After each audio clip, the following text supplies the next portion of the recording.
Sup, Nerdmigos? I'm the Jive Talking Nerd, John Norgrove. We've got Wife here. It's Star Trek Thursday. Yeah, we're wearing the same clothes. Don't worry about it. We'll get into it. If you are new here, we are going to talk about Star Trek Voyager, which is what we're watching. We last ended off with episode 21, Before and After. Don't forget to like this video, subscribe, do all that kind of stuff, share us around, and let's just get right into Voyager, shall we? So, last we left off with Kes time travel sort of shenanigans, right? So, I did a little bad math, and I didn't think that we were as far into Voyager as we were, so we technically watched all 10 episodes in one go, like one unstopping go, as opposed to doing 5 and then 5, which is why we're wearing the same clothing. It's not actually important. So, let's just jump right into it with episode 22, Real Life, where the Doctor makes a family, and they are the worst people ever. First, they're the worst people ever by being so bloody goddamn saccharine this was sweet especially as a weird to be one evil. because of WandaVision, which we just recently finished. Yeah, well, there's a run of Vision comics where Vision makes a family, and I kind of feel the connective tissue there. But so the Doctor wants to experience a family because he's like, I don't have a family to miss, so I don't understand what people are going through, so I want to learn that, or whatever the Doctor is literally constantly on about. And so he makes a family, and they are programmed to be like 1950s commercial. Yeah, well, what's the movie where all the ladies in the fancy Stepford Wives. Stepford Wives, yeah, they're like, it's like the Stepford family. It's so creepy. It makes my skin crawl. The beginning of this episode, I'm just like, these people are nightmares. So he invites some friends over for dinner one night, and one of those friends happens to be B'Elanna, and B'Elanna, literally mid-dinner, is like, computer, freeze program, Doctor, what the fuck are these people? And he's like, oh, they're like my family. And she's like, it's creepy, and I like it. Let me help you. So the Doctor's like, oh, okay, they're not like real people. Well, she's like, it's also not realistic. Yeah, she's like, these aren't real people. And so the Doctor's like, all right, I'll take your help. And so he lets her help, which, I mean, let's be honest, is not the right decision in this situation. And literally at all. So she helped by making the family instantaneously the worst people humanly possible. The daughter is like psychotic about her racquetball or Parisi squares. Psychotic about her Parisi squares. The wife has like lectures, and the wife is actually like the least crazy of them. She has like lectures she has to go to or whatever the fuck. And I guess the Doctor has beef with that or what have you. And his son starts listening to Klingon metal and has some Klingon friends, and is listening to it as loud as humanly possible. Yeah. Right? Yeah. And so the Doctor comes home to like utter chaos, and he's got to try to solve these problems. And so his solution is like, guys, I've made this new schedule for our days. And he's just like, no more Klingon friends. Racism, no more Klingon friends. And he's like, daughter, you're too small and it's dangerous. We're gonna change your Parisi squares to like Tuesday, Thursdays instead of Monday, Friday. And so now you're on the second team so you don't get hurt. And he's like, wife, you're gonna teach classes on a different night. And they're like, what are you changing? And he's like, I'm gonna cook dinner on the nights that mom teaches classes. And they're like, I'm sorry, I thought you were already supposed to do that. And he's like, I'm out. And so he just fucking leaves. And Kes is like, how's the family? And he's just like, they're fine, I guess, whatever. Because he's like angry with having to deal with them. He goes through some drama. So the son, he catches the son like it's the like equivalent of like the son's doing drugs. The son wants to like do this like Klingon like blood ritual, and the Doctor's like, none of this shit in my house. No Klingon shit. It's like vaguely racist against Klingon, but I guess it's not okay. I love Klingons. It's definitely not. It's not okay. It's real fucking weird. The Doctor really, like, immediately changes. Like, the daughter's screaming at him at one point in time because she's, like, having a breakdown because she isn't getting to, like, Parisi squares soon enough or whatever the fuck. And he's just like, I will get to you in a second. And you're just like, damn, the Doctor just fucking snapped at that little girl. What the heck? Which I can only imagine, like, on set was probably a little nightmarish. Probably. Yeah. But, like, as he's trying to do this, right, he gets back, and the son is trying to do the blood ritual, and he's like, none of this shit, cutting it off. And then the daughter goes to Parisi squares, or whatever the heck, and she ends up getting hit in the head or something. Yeah. And she's, like, going blind from it, and like has inoperable brain damage and isn't going to make it very long. And the wife was just teaching a class and is now like, why is my daughter going to die? And he's like, we can't do anything about it. Like, we don't still understand that much about the brain. And she's just like, I'm going to talk to a better doctor. And like bounces, which is kind of like a weird turn for her, but that's fine. And so the doctor's just like, computer in program. And then he leaves again. And Kes is like, is everything all right? And he's like, yes. And she's like, okay, cool. And then she leaves and he gets like sad face. And then Tom Paris, the B plot for this is like a portals or some bullshit. Tom Paris ends up getting in his face, Tom Paris ends up getting hurt in the process of doing some weird portal shit. And the doctor's just like, you guys always take a risk. You don't understand the pressure you put on the people around you by taking all these risks. You're just a and the Tom Paris is like, what the fuck am I getting dad lectured for? Do you need to talk? And so he's just like, yeah, my daughter got super badly hurt. And, so I decided to end the program. And Tom Harris is like, you should probably experience that and get that all wrapped up because you're acting crazy as fuck. And so he gets that all wrapped up. It's like a heartbreaking ending to a pretty chaotic episode. But again, it's one of those episodes that's just great doctor acting. Yeah. Right? Just fantastic character act work from the doctor. And literally not at all interesting B-plot about subspace portal thingies. Or whatever. Dude, Tom Harris is like space Jesus at this point. He can pilot anything through anything. He piloted a shuttlecraft through like crazy chaos, like starship destroying waves into subspace, chilled there for a little bit, and then piloted it back out with like seemingly no big issues, which is except for like a bump on the head. So what the fuck ever there. But yeah, that all ended happily. After that is 23 Distant Origins. It's dinosaurs. They find a dinosaur species who is super churchy, and they're like, we're not from Earth, we're from around here. And obviously humans from Earth having similar DNA, even though these dinosaurs evolved for millions of years after leaving Earth, proves that they're actually from Earth. And the church dinosaurs are like, none of your shit. And they're like way more technologically advanced. And so the scientist decides that the truth isn't as important as saving people's lives. And then everybody gets set free and they're allowed to go. Like, the dinosaur part is interesting, but the story part of this episode is basically like, don't trust organized religion.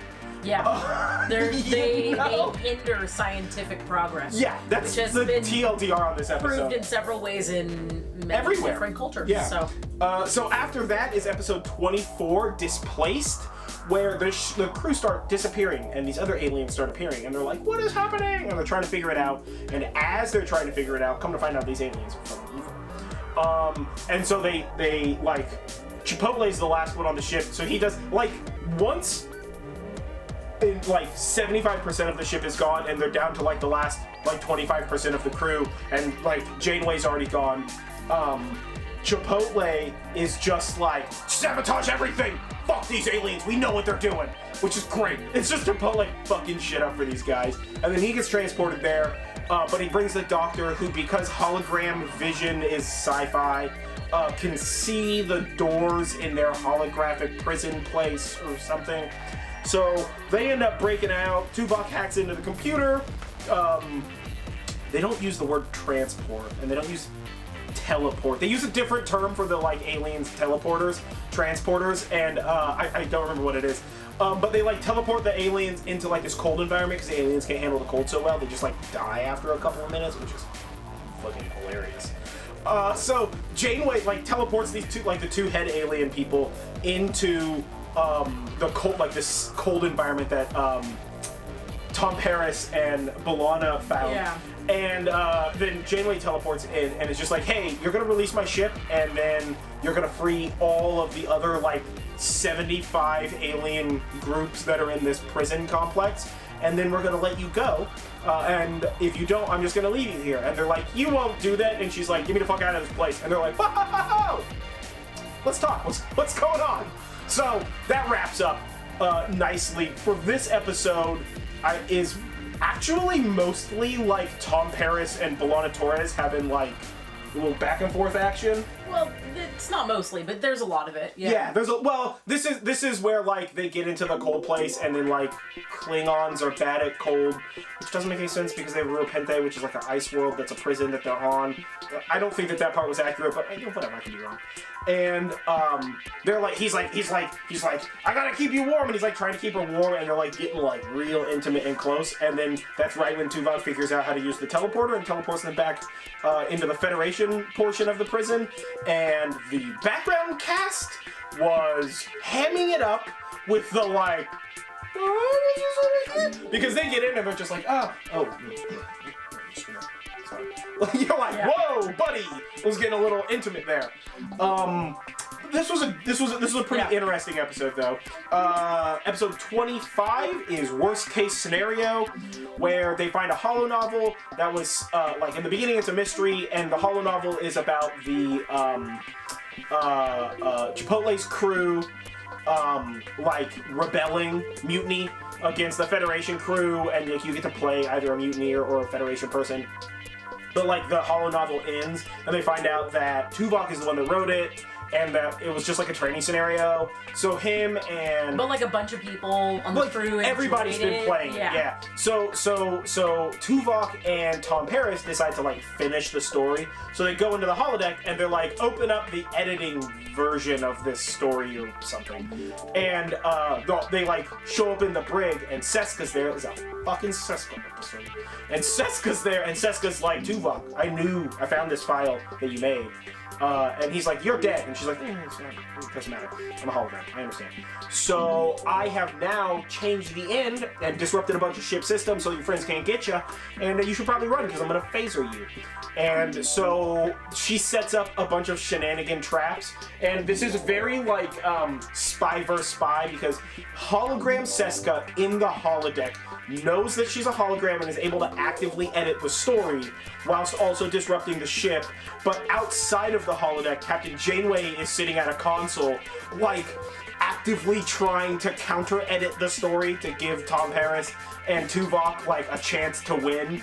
And then in story, Janeway dies because a phaser malfunctions, and she's like, wah! And then she gets like whatever, vaporized or something, killed. And so obviously, like Chekhov's gun, Tuvok like, I got this set to kill, I'll kill you. And Seska's just like, I'll blow up the ship, I don't care. And Tuvok's like, fucking you suck a cock, I don't give a shit. And she's like, fine, give me it. Yeah, put your phaser down and I won't blow up the ship. So he does that, and she's like, give me your phaser. And she's like, I guess you got us. You're gonna kill us now. So he gives her the phaser, and she's like, nobody listens to me, I'll do it myself. And goes to fire it at him, and of course the phaser kills her. Like, obviously.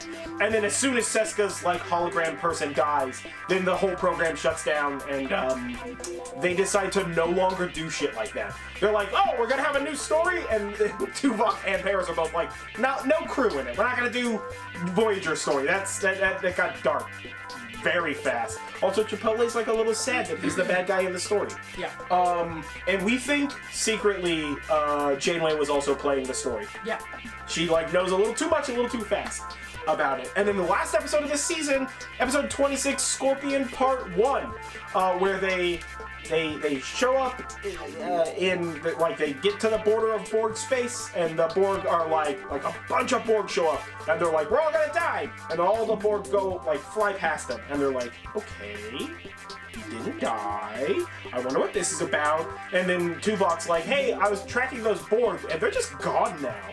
And everybody's like, I'm sorry, what the fuck does that mean? And so they go to where the Borg were before they disappeared off of scanners, and there's just a fucking debris field. And so obviously Janeway's like, well, we should figure out how these guys got murdered so we can be protected. And they find species 8472, and Janeway proposes that the Borg and the Federation work together to defeat those weird mutant alien things. So that was like a super intense season finale. Yeah, and it's like a cliffhanger one, so we don't know the resolution yet. I mean, he knows it because he's seen I know all of it, yeah. Kes also has like weird telekinetic connection with species 8472, and they're just like, we just want to kill everything. And she's like, hey, we should be afraid of these motherfuckers. Yeah. Also, they're creepy as shit looking. Yeah. And they don't even have a name. They just especially with old CGI. Yeah, especially with old CGI. It makes them even creepier, to be honest with you. They're like they kind of vaguely remind me of the creatures from A Silent place. What is that? A silent place? A quiet place. Quiet place. You know, with the weird like runny, lopey, like every arm has like one or two additional joints in it. Yeah. You know, they're also sort of like Zurg or like the aliens from Starship Troopers. Yeah. It's all very in that range sort of a thing. But what's the best bit of these 5 for you? Definitely the part where they're talking about the holonovel, and it's like, oh, it's supposed to be a secret, and then like and like everybody on the crew knows it. So like the best part of this was when B'Elanna and Paris are talking about it in the cafe, and Neelix is like, oh, you guys are playing the holonovel too? This is where I got, and this is the ending I got. How do you get past that? And they were like, how do you know? And he's like, so and so told me. Well, so it's like this secret program that somehow everyone knows about, and it's so great. Tom Paris asked, I thought this was just between the two of us, to B'Elanna, and B'Elanna, and then and B'Elanna's like, I didn't tell him. Like, I don't know what's this. And then they're like, how did you find out? And he's like, I learned from Ensign, whoever the heck. And then B'Elanna's like, I might have mentioned it to the doctor, who's a fucking blabbermouth. Apparently. So everybody knows about this, and like the whole crew is playing this fucking holonovel. Yeah, I think for me, the best bit of these episodes was probably like this just chaos cold open for the holonovel episode, where it's like starting and Chipotle's like, we're gonna rebel and whatever, and you're just like, what the fuck is happening in this episode? I mean, I recognize the episode immediately because of the like very specific beats of the open, but you're just like, I love this, like, what the fuck? And then you see Seska and you're just like, what the fuck is Seska doing back on the ship, kind of a thing, you know? The holonovel episode is fantastic, and to be honest with you, like I want more holonovel. I I would 100% play that holonovel. Holodeck episodes in Voyager are fucking great episodes. Yep. Although I do love the Doctor being just like not prepared to be a family man for episode 22, but this were episodes 22 through 26, the last 5 episodes of season 3, and going into season 4. Are you excited? You excited for season 4? We're gonna find out what's going on with the Borg and that like species 8472 species. Yeah. There's a lot coming up. Let me tell you what. There's a lot coming up. But either way, I have been John Norgrove. This has been Wife. This has been Star Trek Thursday. What's your favorite part of these last 5 episodes of season 3? And now that we finished season 3, overall, what's your favorite episode of season 3? More importantly, would you play Federation or Mutineers in the holonovel? Yeah. Which Team Mutineer. Team Mutineer. Nah, I love Janeway too much. I have to be Federation. Yeah, fuck Chipotle and Seska. I'll just murder them, both of them. Oh, also, I'm sorry, just real quick aside while we're in this. The sickest burn in all of Star Trek is when Tom Paris is like, oh yeah, he's sick burn to a hologram, by the way. It's just like, oh yeah, Seska, you had to reprogram this so that way Chipotle would love you. It's the meanest thing you could possibly say. It's fucking great. Anywho. I don't know if I already said this before. Don't forget to like this video, comment below, share, subscribe. Ring that bell. Ring the bell. Hit us up on Patreon. Follow us on social media. Listen to our podcast. We have a podcast. And we will catch you guys next time for Season 4 of Star Trek Voyager. Let's see what would those Borg do.